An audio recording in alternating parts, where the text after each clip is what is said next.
The check sat between them, unpolished, mahogany.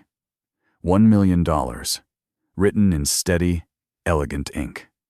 Margaret Sterling's hand did not tremble. "Take it," she told the black man in the wrinkled flannel shirt, standing in her marble foyer. "Leave my daughter. Disappear quietly." Donovan Pierce did not reach for it. Genevieve stood frozen in the doorway, breath caught in her throat. Margaret smiled, the smile of someone who had bought silence many times before. She did not know the quiet man before her could buy the Sterling family 40 times over. What would you have done in that room? 3 weeks earlier, in a small Hudson Valley town called Beacon, in New York, dawn poured through the high windows of an old converted carriage house. The air smelled of beeswax, linseed oil, fresh varnish, and warm cedar shavings. Donovan Pierce stood at a worn cherry workbench, sleeves rolled to the elbow, fingers tracing the inlaid floral panel of an Edwardian cabinet that had survived 2 world wars and a long, careless decade in someone's damp basement. The veneer had cracked along its bottom seam years ago. He worked with the patience of a man who had spent more of his life listening than speaking, turning a small heated iron in steady arcs, lifting the warped grain back into its place with quiet, methodical hands. A small whirlwind in cotton pajamas burst through the side door. Imani, 7 years old, her hair a wild crown of natural curls tangled like a bird's nest, raced across the concrete floor in fuzzy yellow socks and stopped at his elbow with the gravest expression a child of 7 could manage. "Daddy," she announced, "today is picture day, and I need princess hair, the fancy kind. The kind I cannot do by myself." Donovan set the iron down. He looked at her, then at the tangled crown of dark curls, and a slow smile crept into the corners of his eyes. A smile only Imani was ever allowed to see in full. "Princess hair," he repeated. "That is well beyond my pay grade." "I know," Imani sighed, as if this were a tragedy she had been carrying for hours. "That is why we have to call her." He laughed low and quiet, pulled his phone from his back pocket, and sent a single message. 20 minutes later, the gravel drive crunched beneath the wheels of a silver Audi. Genevieve Sterling stepped out with a soft canvas tote and a paper cup of coffee in one hand. There was no driver. There was no entourage. There was no leather portfolio. In Beacon, at sunrise, before her first Monday meeting of the week, she was not the chief executive of anything. She was a woman who had agreed to braid a child's hair before school. Donovan met her at the door with a nod. He took her coffee for a moment as she shrugged off her coat, and his eyes lingered on her face the way they always did, quietly, without performance. Inside, Imani was already enthroned on the living room rug, surrounded by tiny ribbons. Genevieve folded down beside her without hesitation, crossed her legs like a teenager at a sleepover, and began to work the tangles out one strand at a time. Her fingers moved with surprising care for a woman who, in a few hours, would sign decisions affecting 2,000 employees. She parted the dark curls patiently, learning the texture as she went, and Imani chattered about the new girl in her class who had moved up from Atlanta. Donovan watched from the threshold, leaning one shoulder against the frame. He did not speak. There was nothing in him that needed to. When the braid was finished, a complicated woven crown that even Genevieve looked faintly proud of, Imani stood, twirled twice, and announced she was ready for the world. Genevieve gathered her tote. She kissed the crown of Imani's head, met Donovan's eyes for half a heartbeat, and walked out into the morning.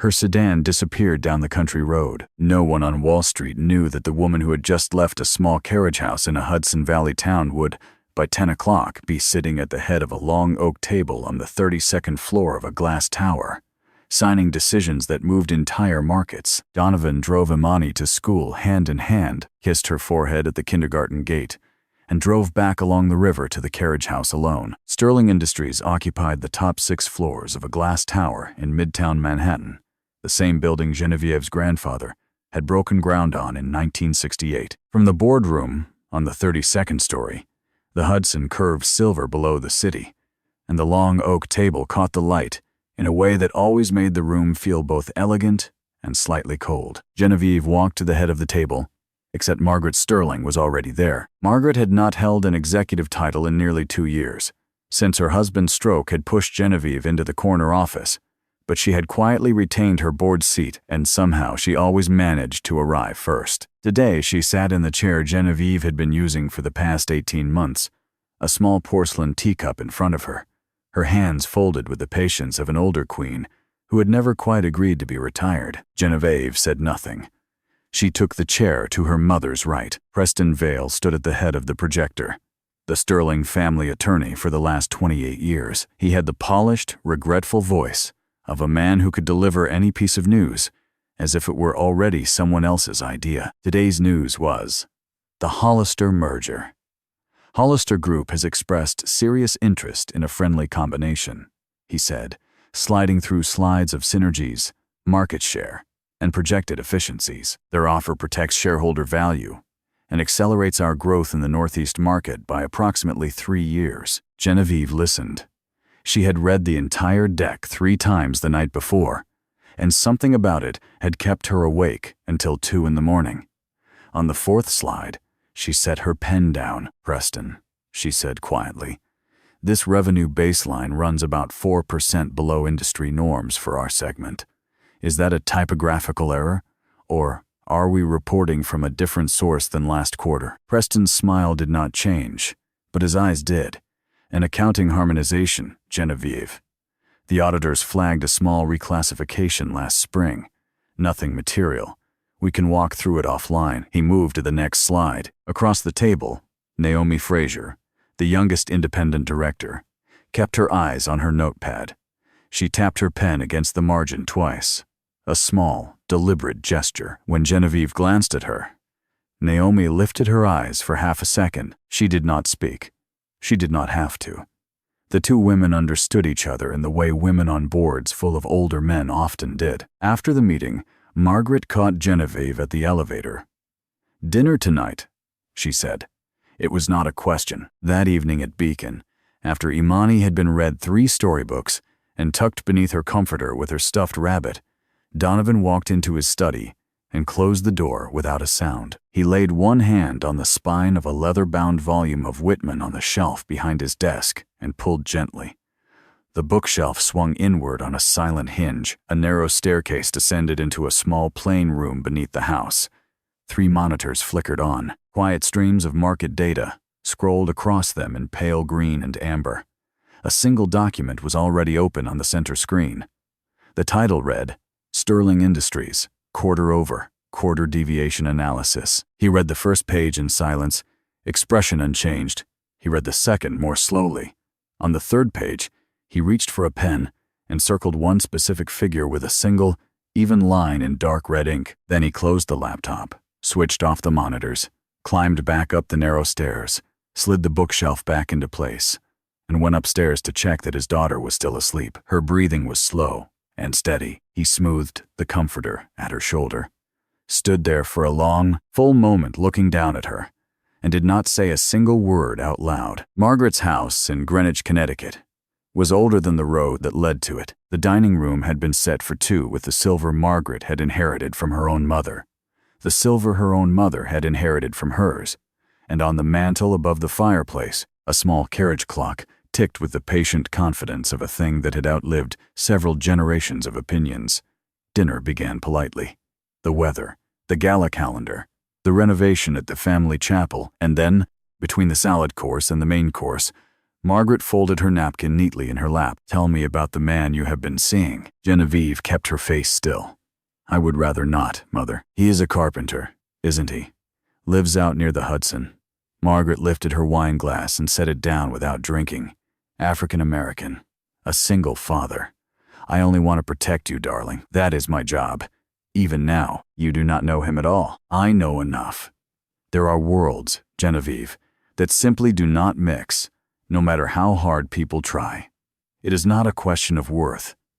It is a question of mathematics. You will be more lonely inside that world than you have ever been in this one. I have watched it happen to women far smarter than you, and far younger." Genevieve set her fork down and did not eat the rest of the meal. The next morning, she drove out to Beacon early. She had not slept well at all. She found Donovan in the carriage house at the workbench, sleeves rolled, the Edwardian cabinet now standing on its own 4 feet against the wall. She set her leather folder on the bench almost without thinking, the quarterly board materials inside, and went into the small kitchenette to put a kettle on. When she came back out, 2 ceramic cups of black tea in her hands, Donovan was leaning over the open folder. He was not flipping pages. He was not reading. He was looking at a single line on the 3rd sheet. "This number," he said, without looking up. His finger tapped once on the page. "The revenue baseline. It runs about 4% below industry standard for your segment. Either someone moved the goalposts, or someone is taking a slice off the top before the rest of the company sees it. Deliberate or oversight." Genevieve set the cups down very slowly. It was the exact line that had kept her awake. She studied his face. He had read 3 pages of a quarterly board package in perhaps the time it took her to boil water. He had not paused. He had not used a calculator. He had used only his finger. Before she could speak, the side door banged open, and a small voice piped up from the doorway. Imani raced in with a tiny gift bag under her arm. "Miss Jenny," she announced, "I have Mia's birthday party next week, and I need a different braid this time. Bigger. Crown style." Genevieve smiled, in spite of herself. She lowered herself onto the braided rug beside Imani, took the small pink hairbrush the child held up to her, and began parting the thick curls with patient, even deliberate fingers. Imani chattered about the party guest list and the kind of cake she hoped there would be. Donovan leaned a shoulder quietly against the doorframe and watched them without saying a word in that quiet square of afternoon light. When Imani skipped off with her finished crown braid, Genevieve stood and turned slowly to face him. "Who are you, really?" Donovan met her eyes. He did not look away. "I am someone who will never lie to you," he said. "But some things have to come at the right time." She did not press. Not yet. She left without finishing her tea. The Sterling Foundation Gala was held every October at the Plaza Hotel in Manhattan. 300 guests, black tie, champagne towers, and a string quartet that could only be heard if the room briefly forgot to talk over it. To attend in the Sterling party was a small civic distinction. To be brought on the arm of the chief executive was another thing entirely. Donovan arrived in a dark navy suit, well cut but unremarkable, and a tie that was neither too narrow nor too wide. He kept his hands in his pockets, and his shoulders relaxed. His shoes had been polished once that morning, and once more in the car. He looked, to anyone glancing past, like a man who had thought a long time about not looking nervous. At the coat check, a woman in a fur stole turned at his approach and held out her coat without looking up. "Thank you, dear. Hang it carefully. The lining tears easily." Donovan took the coat from her hand, walked the 4 steps to the rack, slid it onto a velvet hanger himself, and handed the claim ticket to the real attendant without a word. The woman did not realize her mistake until she watched him fold his own claim ticket calmly into his pocket and walk away. Her cheeks went pink. Donovan did not look back. Genevieve met him at the marble staircase. She did not introduce him by name. She slid her hand inside his elbow and led him into the room. Margaret was waiting in the receiving line beside the chairman of the board. She greeted Donovan with a smile that was warm at the surface and made of glass underneath. "So," she said, just loud enough for the half circle around her to hear, "this must be the carpenter Genevieve has been mentioning to us. We are so glad you could come." The half circle smiled. 2 of the older women lifted their champagne flutes. Donovan inclined his head politely and said nothing at all. Tristan Hollister, the son of Roland Hollister, drifted up at exactly the right moment, with 2 flutes in his hands. He was 26, blonde, and rehearsed. "You must be the friend," he said brightly. The champagne tilted out of his glass and ran in a thin stream down the front of Donovan's jacket. "Oh," Tristan laughed, eyes wide with deliberate apology. "Sorry, I keep forgetting some fabric reacts differently to spills. It is just finer fabric than I am used to seeing on people I know." A small, polite laugh rippled through the half circle. Preston Vale, hovering behind Margaret, raised his glass with a thin smile and added, "Well, Perhaps Genevieve is broadening her education a little. There is something to be said for experiencing real life from time to time. The half-circle laughed again, slightly louder. Genevieve's face went hot. Her fingers tightened in the crook of Donovan's arm. She opened her mouth to say something cutting, something protective. Donovan very gently pressed her hand back down to his sleeve. He took the napkin a passing waiter offered him. He blotted the lapel of his jacket once, then folded the napkin into a neat square and handed it back. The room watched, then his eyes drifted past Tristan's shoulder. They settled on a small framed painting hanging beside the door, a study in muted reds and ochres, an interior with a half-open window. A Bonnard, Donovan said quietly, almost to himself. A reasonable reproduction, though the red stroke in the right corner is 2 shades off the original. The original is warmer, and the brushwork is looser. The half-circle blinked. Preston's smile froze for the smallest fraction of a second. Across the room, an older gentleman with silver hair and a small enamel pin on his lapel turned slowly in their direction. He narrowed his eyes at Donovan for a long moment, as if a name he had not heard in many years was rising slowly to the surface of his memory. He did not approach. He simply watched from where he stood. Genevieve felt the shift in the room and did not yet understand what any of it meant. The afternoon after the gala, Genevieve drove herself out to Beacon. There had been no fight between them the night before.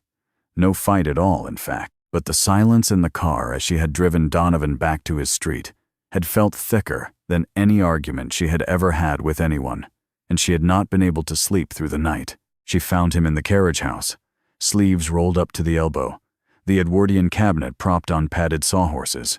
He looked up when she stepped inside, set his iron down, and dried his hands on a rag. "I am so sorry," she said before he could speak. He shook his head once.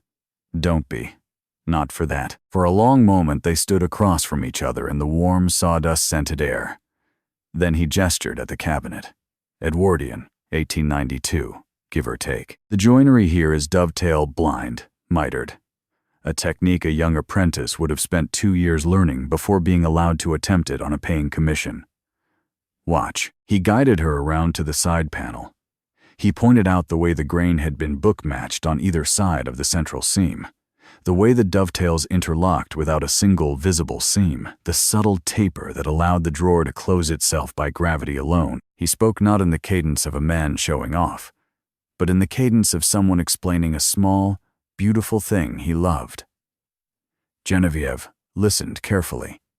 She watched his hands. She wondered again how a craftsman who lived in a converted carriage house had ended up so thoroughly in her life. The side door banged open. Imani raced in, a folded sheet of construction paper clutched against her chest.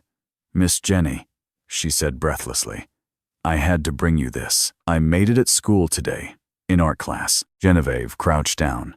Imani unfolded the paper carefully and held it up for her to see. 4 figures stood in a row of crayon.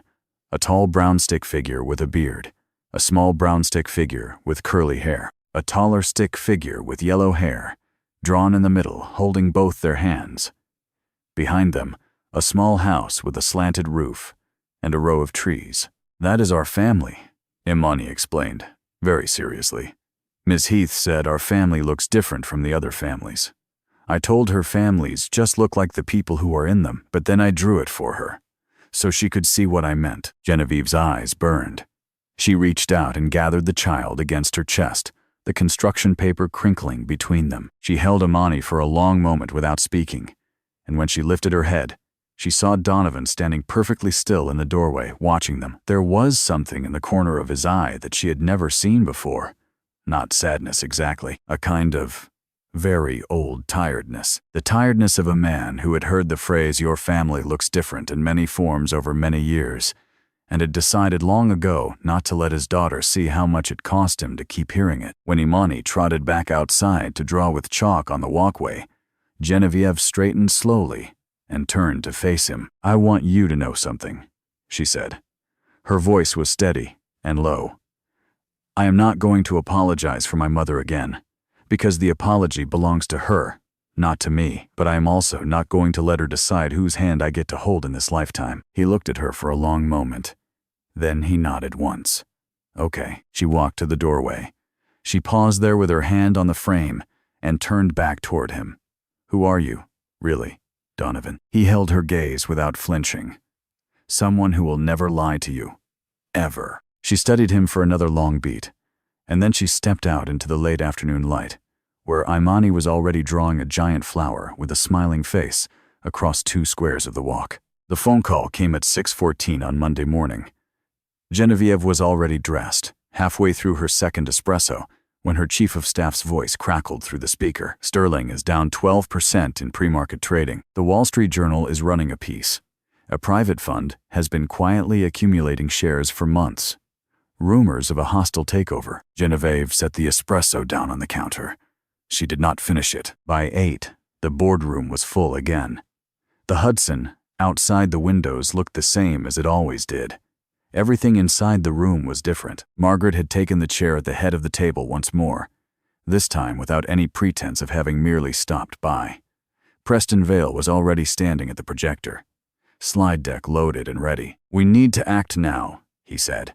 Hollister Group has reiterated their offer in writing.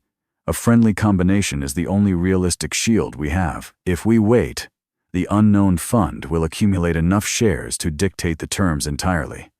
We must vote today. We will not vote today, Genevieve said, her hands flat on the table.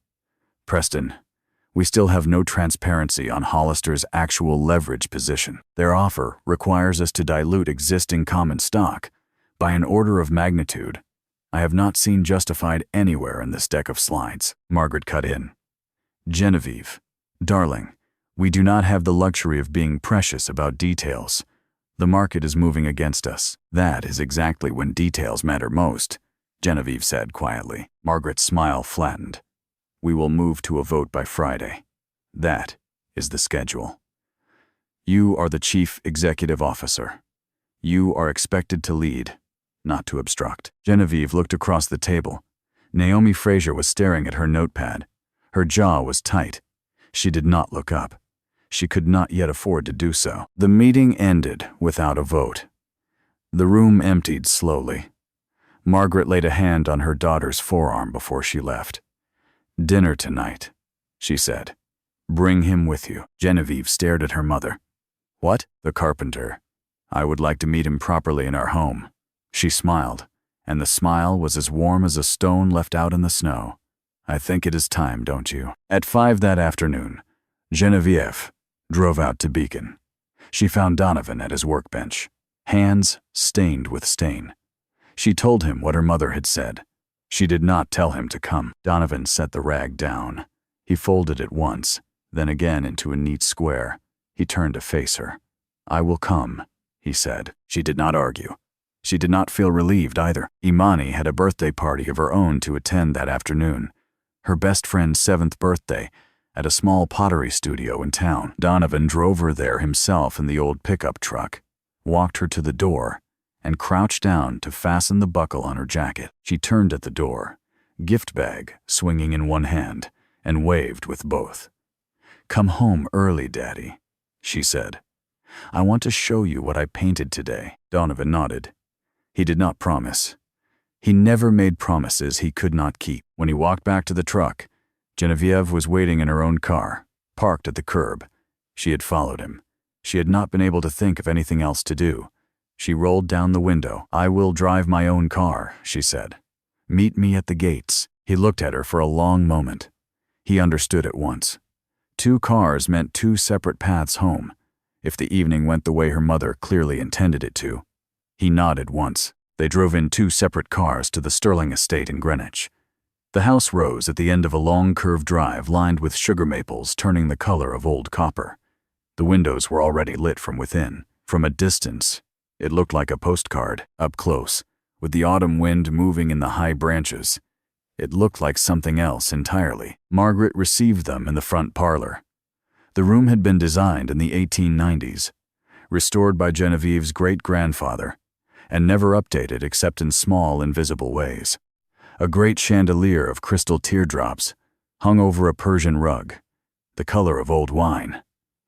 Oil paintings of forgotten Sterlings watched from gilt frames, Margaret wore the heavy gold chain her own mother had handed down to her on her wedding day. She gestured them to a low cluster of leather armchairs facing the marble fireplace, and she sat between them, not across from either, but slightly to the side, as if she alone were the audience of a play she had already written. A decanter of whiskey waited on a silver tray. She poured 2 fingers into a heavy cut-glass tumbler and set it in front of Donovan. He did not lift it. "Mr. Pierce," Margaret began. Her voice was warm, conversational, almost friendly in tone. "I am going to be direct with you, because I find directness to be a kindness in moments like this one. I do not think you are a bad man. I have made some inquiries about you. By all accounts, you are a quiet, hard-working, devoted father. That is admirable, truly." She lifted a leather portfolio from the table beside her. From inside, she drew a single rectangular slip of paper. She placed it gently on the polished mahogany between them. It was a personal check. The figure was written in her own steady, elegant handwriting. $1 million, payable to Donovan Pierce. "But you do not belong in this world, Mr. Pierce," Margaret said. Her voice did not change, and I want to be very clear with you about that. It is not my opinion. It is mathematics. My daughter does not yet see how this story ends. So I am asking you kindly to write the ending yourself. Take this. Go quietly. Do not return. $1 million is enough to put your daughter through any university in this country. With money left over for a house, that is the kindest gift I can give either of you today." Behind them, the heavy oak door opened. Genevieve stepped into the parlor. She had taken a wrong turn on the way back from the powder room. Her face went still in the way faces go still when the body has suddenly stopped breathing. Donovan did not turn around.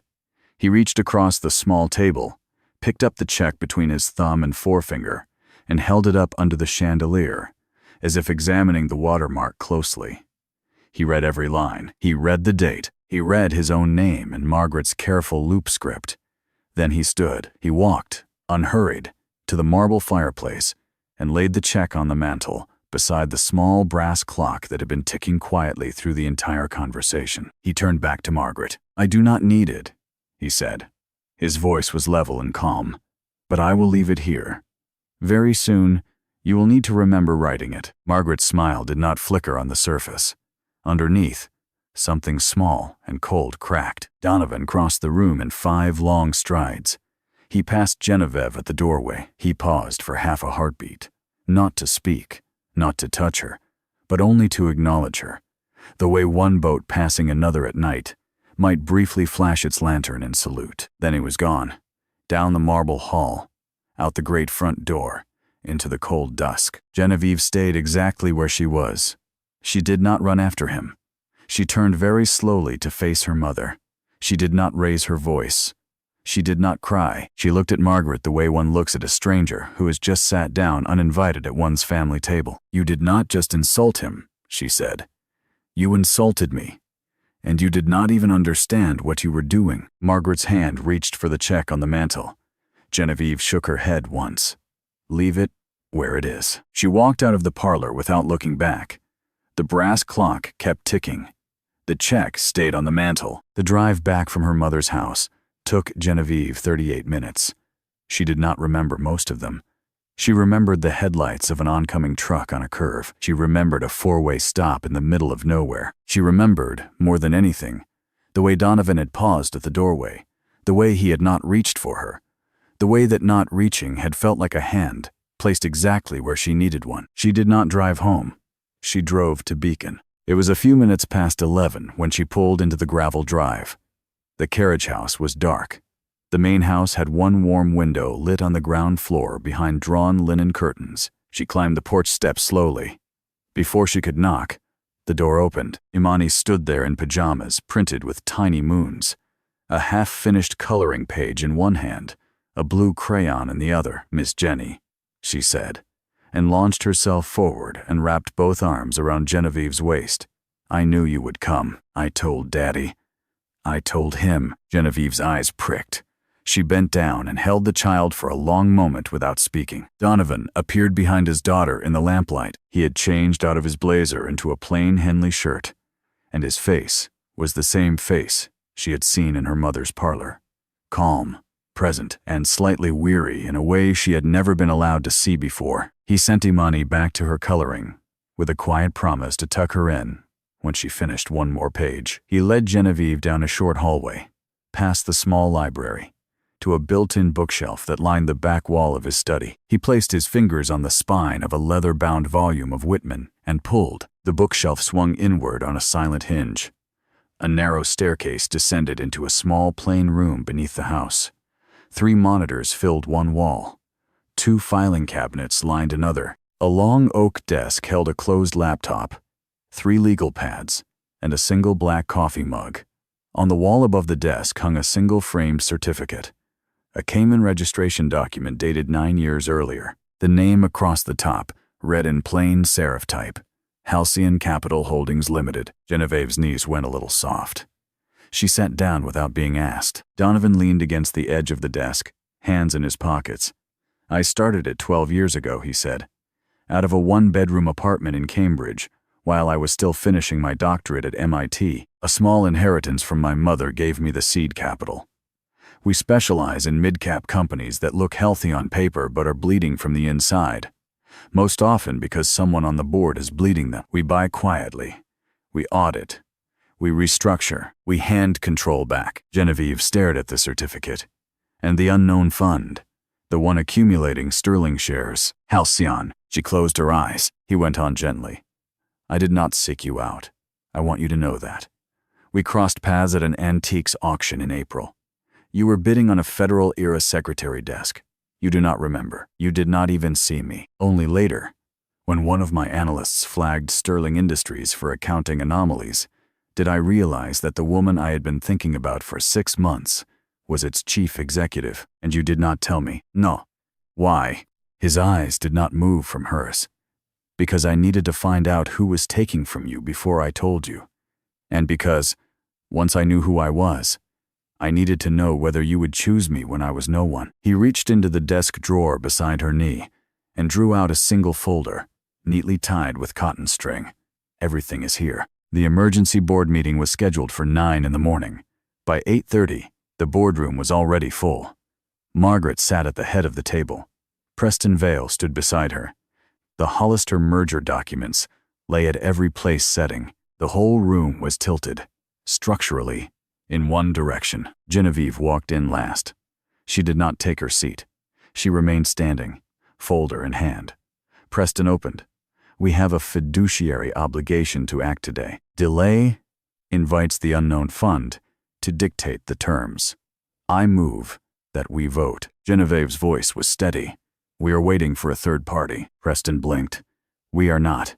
The agenda has been, we are waiting for a third party." Margaret's hand tightened around her pen. At 8:59, the door at the far end of the boardroom opened. Donovan Pierce stepped inside in a charcoal suit, single-breasted, no tie. His shoes quiet against the parquet floor. 2 men in dark suits walked behind him. Older, calm. Wendell Aldrich, seated halfway down the table, set his coffee cup down, very gently. "Pierce," he murmured, audible only to himself and the man beside him. "Donovan Pierce. I suspected at the gala." Donovan did not look at him.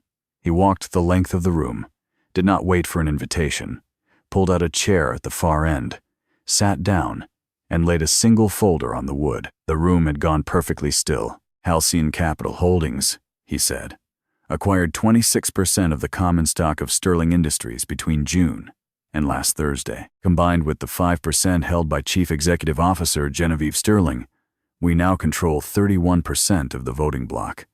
The Hollister vote will not be taking place this morning." Preston Vale stood. His face was the color of paper. "This is irregular." Donovan turned his head slowly. "Please sit down, Mr. Vale. Your portion will come shortly." Preston sat. Margaret's mouth had opened slightly. For perhaps the first time in her 63 years, she did not have a sentence prepared. The first slide came up behind Donovan, a corporate structure diagram, dense with shell companies. "This is Marbridge Holdings," he said, "registered in Delaware 7 years ago, reorganized through a Bermuda subsidiary 4 years ago. On paper, a consulting firm. In practice, an accounts receivable funnel. Over the past 3 years, Marbridge has issued 63 consulting invoices to Sterling Industries. Total payments, $47 million. There were no consultants. There were no deliverables. The contracts had been signed under the authority of the Office of General Counsel.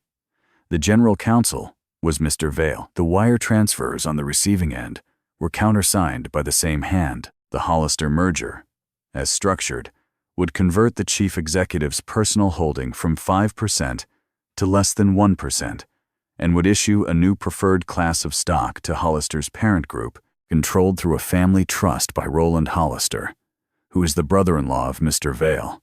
This is not a merger. This is the closing transaction of a 3-year theft. Naomi Frazier put both hands over her face.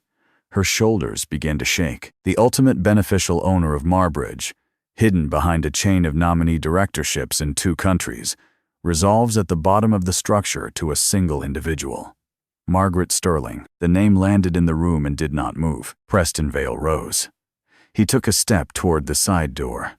He took another step. The 2 men who had walked in behind Donovan rose. They were not advisors. They were investigators from the Securities and Exchange Commission, and they had been waiting in the hall. Donovan turned at last to Margaret. He spoke as one might read a weather report. "You offered me $1 million to leave your daughter. You took $47 million from her without ever asking." Margaret sat down slowly. The chair beneath her made a small wooden creak. Genevieve walked the length of the table. She stopped beside her mother's chair.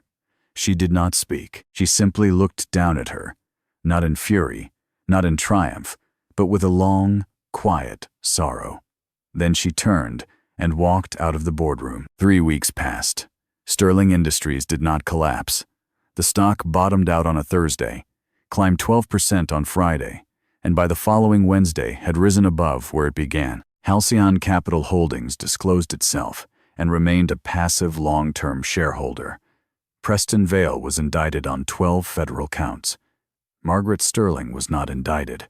Genevieve had negotiated a private restitution, returning the stolen funds over 3 years in exchange for her mother's resignation from public life. Margaret signed the papers at her own dining table with no witnesses except her daughter. They did not embrace or speak. On a Sunday morning in early November, the small house in Beacon smelled of butter and maple. The light through the kitchen windows was pale. Imani stood barefoot on a wooden step stool at the counter, her hair in a loose braid, her hands dusted to the wrists with pancake flour. Donovan stood beside her at the stove, sleeves rolled, a spatula in one hand, watching the batter set in the pan. The screen door creaked. Genevieve walked in. Her hair was still tangled from sleep. She wore an old cream sweater, a size too large. She had a paper bag of pastries under one arm, and the look of a woman who had finally remembered how to wake up slowly. "Miss Jenny." Imani turned on the step stool. Flour drifted off her elbows. "Look, Daddy and I are making one with a face on it just for you. It is going to have blueberry eyes and a banana smile and everything." Genevieve laughed, a real laugh, surprised out of her, and bent to kiss the top of the child's head. She set the pastry bag on the counter and began, without being asked, to wash the strawberries in the sink. After breakfast, they carried mugs of coffee out to the back porch. The maples along the Hudson had turned the color of brushed copper. The air smelled of wood smoke. Imani had taken her stuffed rabbit to the front lawn and was conducting an important wedding for it. Donovan and Genevieve sat on the wooden step. For a long while, neither spoke. The porch boards were warm beneath them where the sun reached. "Why didn't you tell me?" Genevieve asked finally. Her voice was quiet. There was no accusation in it. There was only the last small piece of a question that had been sitting between them. Donovan looked out across the yard. "Because I needed to know," he said, "if you would choose me when I was no one." Genevieve did not answer. She reached over slowly and slid her hand into his. Their fingers folded together on the warm wood between them, and the river kept moving beyond the trees. Inside the house, in the small study behind the bookshelf, the $1 million check remained folded in Donovan's desk drawer. He had never cashed it. He had never torn it. It would stay there as a quiet reminder of how close two people had once come to losing each other before they had begun. Neither of them had been looking, but she had found him first, back when he was no one to anyone but himself, and that was the only version of him she would ever need.